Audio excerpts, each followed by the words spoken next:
Eu me arrisco a dizer que esse capítulo 1138 é um dos melhores que eu já li, e sinto que isso é uma dádiva, poder apreciar essa obra incrível, e eu desvendei parte das escrituras e do painel inserido nele. Vem comigo que eu te conto tudo o que aconteceu no melhor capítulo de One Piece, agora, nesse vídeo. Fala galera, tudo bem com vocês? Sejam bem-vindos ao canal Shogun Anime e vamos analisar o melhor capítulo desse ano. Eu te garanto que você vai sair daqui com algumas perguntas respondidas. Em troca, só deixa o seu like. A inscrição é só no final do vídeo se você gostar, é claro. Agora, vamos falar do melhor capítulo mais insano desse ano. O título, Harley, em japonês, os kanjis significam texto sagrado. Na capa, temos a história de capa sobre a peregrinação da Yamato, volume 24. Yamato e o grupo encontram o Uju na base secreta. Ele está usando uma roupa de Wano, mas ainda com a sua máscara, e está bebendo com os seus subordinados e algumas geishas. Eu não vou nem perder muito tempo aqui nessa capa, porque o capítulo está insano. Ele começa aonde o último terminou. O Loki já está consciente e pergunta ao Shanrock se ele de alguma forma está relacionado ao pirata Shanks o Ruivo. E fala, grandes piratas e Teriubitos são seres totalmente opostos. Como vocês dois têm o mesmo rosto, então o próprio Shanrock revela que Shanks é seu irmão gêmeo mais novo que cresceu separado, e complementa que Shanks retornou à Terra Sagrada uma vez no passado, mas ele preferiu viver neste mundo inferior e imundo. Infelizmente, não temos o flashback do Shanks, é apenas um diálogo. Eu acho que esse momento pode ter sido assim que os piratas Roger foram desfeitos. Gold Roger pode ter dito ao Shanks a sua real linhagem, e esse foi o motivo do Ruivo chorar bastante, como vimos no flashback do Oden. E após isso, subiu a headline. Lembrem do flashback do Bug e a sua decepção com o Ruivo em não ir para o mar naquele momento. Shanks queria achar respostas de um vazio, o de não ter mais aquela tripulação que ele chamava de família ao seu lado, mas subindo a headline, encontrou o que nós já sabemos, uma coisa totalmente diferente da que ele foi criado, e não teve mais dúvidas, voltou para fazer a sua própria tripulação e ter novas aventuras com novos companheiros. Como um dia ele e o Bug juraram um para o outro. Mas o Loki comenta o quão engraçado é tudo isso, porque agora ele tem rancor dos dois irmãos. Ele então jura vingança por todos os seus amigos animais que foram mortos. O Shanrock pergunta a ele se isso é uma ameaça. A Gunko pede ao Shanrock para ele não perder o seu tempo com alguém como ele, e o Shanrock aceita o conselho da sua subordinada e diz: eu sei, não há necessidade de eu atacá-lo diretamente, e chama Cerberus. Logo após, saca a sua espada e um cachorro enorme de 3 cabeças, chamado Cerberus, cresce dela. É meio que impossível não confirmar que isso é uma Akuma no Mi, que foi inserida em uma espada, e ainda para aumentar o hype, ela está despertada. Esse Cerberus é semelhante ao zumbi do Moria, mas com uma aparência muito mais ameaçadora. Ele tem nuvens negras flutuando em volta do seu pescoço, como vimos em algumas Zoans despertadas, e 3 espadas saem de cada uma das suas 3 bocas. Já a Gunko cria um enorme pássaro com as suas flechas, mas antes de ir embora, o Shanrock ordena que as 3 cabeças do Cerberus voem para longe do seu corpo, e então ele faz o corpo do Cerberus se transformar novamente em espada. Ele e Gunko então pulam no pássaro flecha e voam para longe. Shanrock deixa um desafio para o Loki. Se você sobreviver ao ataque, você pode se sentir à vontade para se vingar a hora que você quiser. Eu serei o seu oponente. Loki pergunta se ele está falando sério ou é uma brincadeira de muito mau gosto ser empalado por esse ataque. As 3 cabeças do Cerberus com as espadas em suas bocas, giram no ar e voam em alta velocidade em direção ao Loki. Então as três cabeças perfuram o torso do Loki juntas. O Loki berra de dor e grita: "Seus malditos dragões celestiais, seus malditos!" Já o Shamrock e a Gunko fala enquanto voam para longe do submundo. E o Shamrock, após notar que o Loki resistiu ao ataque, fala que suprimir o gigante imediatamente parece difícil. Então a melhor maneira de dominá-los é começar capturando as crianças primeiros. Então o Shamrock pede a Gunko para chamar mais uma pessoa e a Gunko diz entendido e pergunta quem ele quer chamar. Eu, quando li os spoilers, achei meio louco o Shamrock no capítulo passado pedir para a Gunko parar de bater nele, já que isso não levaria a nada, mas agora eu entendi o porquê. Era mais prático, já que ele não queria se aliar, é melhor matá-lo logo. E que personagem absurdo esse Shamrock. Conseguir despertar uma Akuma no Mi, pelo que vemos, requer um esforço enorme, uma força de vontade do usuário, mas ele tem esse feito através de uma espada. Isso até agora é um feito único. Eu quero ver a reação do Zoro vendo isso, vai ser muito fantástico. E uma outra coisa, o Loki é muito resistente, pode ser que nos próximos capítulos ele esteja à beira da morte e seja salvo por aquela mulher que estava conversando com ele nos capítulos passados, mas mesmo assim ele está preso e não tem um treino há 6 anos. Se um cara desse estivesse na ativa até hoje, qual poderia ser o seu nível de poder? Eu não sei. Uma coisa eu posso imaginar é que o Shamrock no próximo capítulo pode invocar todos os cavaleiros sagrados no meio da festa que está acontecendo em Elbaf, mas já no meio do castelo Aurush, Luffy e seu grupo estão falando com os guardas gigantes que Luffy encontrou no último capítulo. O Luffy está bravo porque os guardas gigantes dizem que foram atacados pelo Shanks. O Luffy não consegue acreditar que o Shanks faria uma coisa dessas e diz o quão legal e honrado o Shanks é. A Nami ri quando vê o Luffy tão bravo e rindo, ela fala: "Você confia demais no Shanks, né?" O Luffy bravo diz: "Claro, Nami, você também ficaria brava se alguém falasse mal da Mori Mary, certo?" A Nami corrige ele e fala que é Bell Mary. Os gigantes estão confusos e chegam a uma conclusão. Então, é alguém que se parece exatamente com ele, ou pode ser o seu irmão. O Luffy não aceita muito a ideia do Shanks ter um irmão, e caso ele tenha um irmão, ele só consegue imaginá-lo como uma pessoa boa, mas nunca ouviu falar sobre a sua família. Aparentemente, ele estava em um navio pirata desde a sua infância e acha que a sua família provavelmente é Roger e Rayleigh e toda a tripulação dos piratas Roger, exceto o Bug. Enquanto Luffy fala sobre os piratas Roger, a cena muda imediatamente para o homem misterioso que vimos alguns capítulos atrás. Só podemos vê-lo de trás, mas ele é a mesma pessoa que estava bebendo com um Crocus na capa do capítulo 631. O homem misterioso está caminhando em direção ao castelo Aurush. Ele está muito perto da porta principal. E agora que o Luffy sabe dessa possibilidade de ter alguém igual ao Shanks, eu acho um pouco difícil dele ser pego desprevenido, mas uma batalha entre os dois é quase impossível não acontecer durante esse arco. E para você, quem é o personagem que vai aparecer? Eu vejo que boa parte da fandom aposta no Chopper Gaban, mas eu acho que quem vai aparecer não é um aliado do Roger, e sim um antigo inimigo dele. Para mim, é o Chique, o Leão Dourado. E para você, quem é esse personagem misterioso? Deixa aqui embaixo a sua aposta. Mas enquanto isso, o Frank está examinando a árvore do tesouro Adão com a Ripley.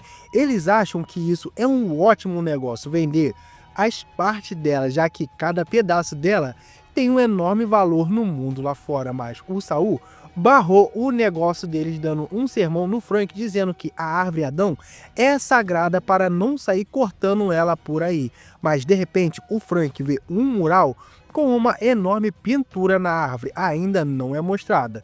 E já se preparem porque é a partir desse momento que vai começar a enxurrada de novidades. A Ripley diz que acredita que seja um desenho de crianças de muito tempo atrás que foram fossilizados e se tornaram parte da casca da árvore, e fala que esse mural tem um significado histórico notável. Então, ela é uma das heranças culturais dessa nação. Estima-se que elas foram desenhadas há cerca de 800 a 900 anos atrás. E se isso for realmente verdade, então eles são do mesmo período do século perdido. O Frank, ao ouvir isso, fica entusiasmado e diz: "O quê? Então temos que mostrar isso para a Robin", e fala que vai contar tudo isso para ela mais tarde, mas acha estranho para um desenho ser de Elbaf, já que nem todos eles se parecem com os gigantes. Mas enquanto o Frank fala, é mostrado alguns desenhos do mural: uma princesa sereia, um robô parecido com Emmet e uma criatura com orelhas estranhas. A Ripley diz concordar com ele, já que em nossa história é conhecida, embora várias guerras entre raças diferentes não seja nada inédito, então não deveria ter havido nenhuma união, o que reforça a ideia de que essa pintura não passa de desenho infantil. E eu posso estar viajando, mas eu acho que o Oda acabou de representar os três guardiões dos Road Poneglyphs nesses quadros: a princesa sereia do passado, o Lorde de Ducado Mokomo e do gigante ancestral de Onigashima. Essa é a minha aposta. Mas na escola da Morsa, as crianças estão brincando com a Anja e que está dando aula. Na biblioteca da Coruja, o Sal traz o livro Haller com textos sagrados de Elbaf para poder mostrar a Robin. É um livro extremamente antigo que tem um símbolo do sol na capa, parecido com o do símbolo da igreja do Kuma durante o seu flashback. O Saul explica como há muitas interpretações do Deus do Sol diferentes. Vários mitos foram criados com base nesses textos, e as suas interpretações são todas fragmentadas, pois cada guerreiro acredita em uma versão do Deus do Sol diferente, mas a única coisa que todos têm em comum é que ele sempre aparece rindo e fazendo uma certa dancinha. Harley tem 3 capítulos e cada um representa um mundo. O terceiro capítulo é dito ser o mundo em que vivemos atualmente, e o final do capítulo prevê o que ainda não aconteceu. A Robin olha para o livro Harley e diz: "Eu vou ler agora". Na página dupla final, absolutamente épica do capítulo, é mostrado a pintura do mural completa com o texto do Harley sendo traduzido pela Robin. A árvore do tesouro Adão está no centro do mural e divide em 2 partes. A árvore de cima há um monstro ou um demônio alado que cospe fogo da sua boca. No lado direito do mural dá para ver várias coisas. De um lado há uma grande cidade sendo atacada por uma serpente enorme, e do outro lado há uma arca com um rei, anjos e animais. Nessa parte também há uma lua e algumas pessoas fazendo oferendas que parecem estrelas. Esta última parte é semelhante às pinturas que o Enel encontrou na lua. No lado esquerdo do mural há uma grande batalha. Nika, ou Joy Boy, está lutando contra um enorme demônio alado que tem o sol em suas mãos. Nika está lutando ao lado de gigante, um deles com chifres. Também tem samurais, lunarianos, mink e uma princesa sereia acompanhada de uma criatura marinha, anjos e um robô semelhante ao Emmet, e muitos navios com humanos, e um deles se parece ser até de alabasta. E é isso que os textos sagrados Harley dizem: o primeiro mundo, havia fogo sobre a terra, a humanidade sucumbiu ao desejo e tocou o sol proibido. Os escravos fizeram o pedido e o Deus do Sol apareceu, mas o Deus da Terra se enfureceu e, junto da serpente do inferno, envolveu o mundo em morte e escuridão, e eles nunca mais poderiam se encontrar. O segundo mundo, havia fôlego sobre o nada. O Deus da floresta enviou demônios, o Sol tão somente espalhou a centelha da guerra, e o povo da meia-lua sonhou. O povo da lua sonhou, a humanidade matou o Sol e então acendeu a divindade. O Deus do mar se enfureceu e eles nunca mais poderiam se encontrar. Já o terceiro mundo, havia o vazio sobre o caos. As sombras importunas recordam o dia da promessa e ouvem a voz da lua fragmentada. O Deus do Sol dança e ri, guiando o mundo ao seu fim. O Sol retornará em um novo amanhecer virá, e eles com certeza se encontrarão novamente. E fim do capítulo. E o melhor de tudo, sem pausa na próxima semana.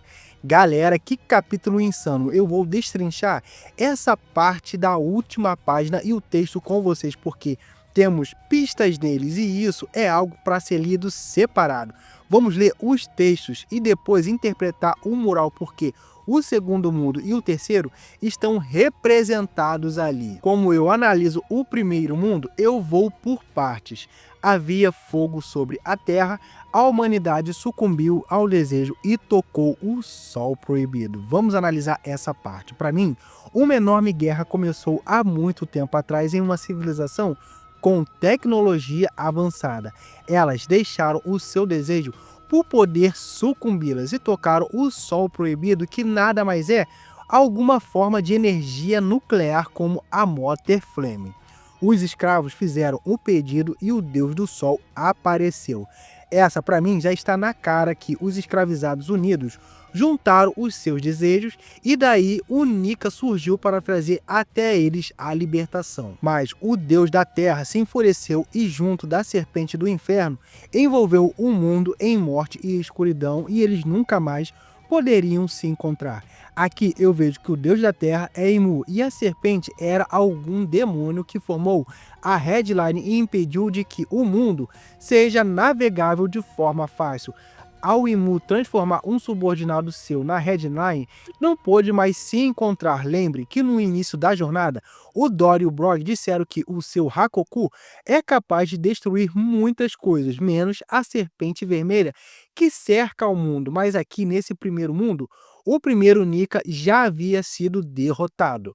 Agora sobre o segundo mundo, eu vejo assim. Havia fôlego sobre o nada. O Deus da floresta enviou demônios. Essa parte eu confesso que eu não entendi ainda, mas a parte de baixo que o Sol tão somente espalhou a centelha da guerra e eu entendo como o Sol a Mother Flame deles, que foi usada para poder ativar Uranus e eliminar todos os inimigos de agora. Sim, esse para mim era Joy Boy, o anterior era Nika. O povo da meia-lua sonhou e o povo da lua sonhou. Aqui eu vejo que tinha uma chance da guerra ser vencida. No caso, a meia-lua era os Kozukis e a lua eu acho que pode ser os Minks, mas no caso, a humanidade matou o Sol. No caso, os 19 reinos que se juntaram e conseguiram derrotar Joy Boy. Então, ascendeu a divindade e essa parte eu vejo como os 19 reinos que se tornaram dragões celestiais. O deus do mar se enfureceu e eles nunca mais poderiam se encontrar. Com a derrota de Joy Boy, os tritões não puderam subir à superfície. Agora chegamos na parte do terceiro mundo. Havia o vazio sobre o caos. As sombras importunas recordam o dia da promessa. Aqui para mim está na cara que é o Rei Cobra recitando a carta escrita por Nefertari de Lili. E ouvem a voz da lua fragmentada, o Deus do Sol dança e ri. Eu vejo que essa parte daqui foi quando iniciou a Guerra de um Ano, com a união das alianças Mink, Samurai, Ninja, Pirata e o despertar da Hito Hito no Mi. Você pode achar que a parte do Rei Cobra, que ele foi morto pelo governo mundial, foi depois, mas não, a reunião do Reverie foi antes do despertar do Luffy. E guiando o mundo ao seu fim, o sol retornará, um novo amanhecer virá. Eles com certeza se encontrarão novamente. Já essa parte já são os dias atuais onde o Luffy está juntando pessoas por onde quer que ele passe sem a menor intenção, para o dia em que eles colocarem um fim nessa batalha, que um dia eles irão se encontrar com Imu para a batalha final. Agora vamos para a parte do mural. Já aqui eu divido o mural no meio, e uma coisa muito maneira que parece que o Oda está deixando eu sonhar com o Frank aqui na frente, simulando um novo Emeth. Mas vamos aqui fazer uma linha no meio do lado direito, que nós temos a batalha e como ela iniciou, no caso, a de Joy Boy. Esse quadro todo é alguém do próprio século perdido, nos contando como foi a batalha. Eu presumo que isso foi feito pelo próprio Joy Boy, e temos parte do texto, repito mais uma vez, temos parte do texto que nos ajudam a interpretar esse painel melhor. Eu vejo um mundo mergulhados em guerra, os demônios lutando contra os reis dos mares, os escravos trabalhando incansavelmente dentro de fábricas do reino antigo que já estão hoje em dia debaixo da água. Fábricas para produzir armas para novas batalhas para poder dominar outros povos. Podemos também ver que Zunisha está carregando a Arca Noa e os 19 reinos se reuniram e deram a sua centelha do sol, como podemos ver. Todos eles têm um fragmento do que hoje nós conhecemos ser a Mother Flame, em troca do poder de dominar outros reinos. Levaram tal poder para esse monarca que o pega e usa incansavelmente. Eu não tenho dúvidas que isso é Uranus, que atingiu o Zunisha e a Arca Noa e ganhou a guerra, e todo esse povo já está sendo representado, já foi engolido pelo mar. Zunisha está vagando e Noa está no fundo do oceano. Os 20 reis de 20 reinos, mas nós só vemos 19 porque sabemos que Alabasta era a traidora entre eles, o que reforça essa teoria minha de que essa pintura foi feita pelo Joy Boy. É que apenas alguém do lado deles tinha essa informação que a Nefertari de Lili era uma traidora. Mas já na segunda parte é o Joy Boy profetizando sobre o futuro, quando Nika surgiria mais uma vez do lado esquerdo do painel. Dessa vez ele vai reunir raças e tribos por onde ele passou. Temos os piratas cujas, temos os samurais de Wano, os Minks, os gigantes ancestrais, os gigantes de Obaf, tá todo mundo lá, tá até o King lá voando. Mas não vai ser uma batalha fácil, já que tem Imu de um lado com os Goroseis mais abaixo, e o pior de tudo, com o poder total da Mother Flame nas suas mãos. Não é apenas um fragmento, é um poder total. Galera, esse capítulo está muito bom, com bastante coisa aqui. Relendo ele, eu te garanto que vai dar vários e vários vídeos. Eu tenho certeza que eu deixei alguma coisa a passar nesse capítulo repleto de informações, mas uma coisa é certa: teremos capítulo na semana que vem, e isso pode ser explicado, ou também não pode ser explicado, que também ficaria bem legal para a gente poder ficar igual o gigante, tendo um monte de interpretação diferente. Deixa aqui embaixo a sua interpretação, o seu comentário, contando como é que você achou esse capítulo. Bota a sua teoria pessoal aqui também. Muito obrigado por você que ficou até aqui. Até o próximo vídeo. Valeu, tamo junto e fui!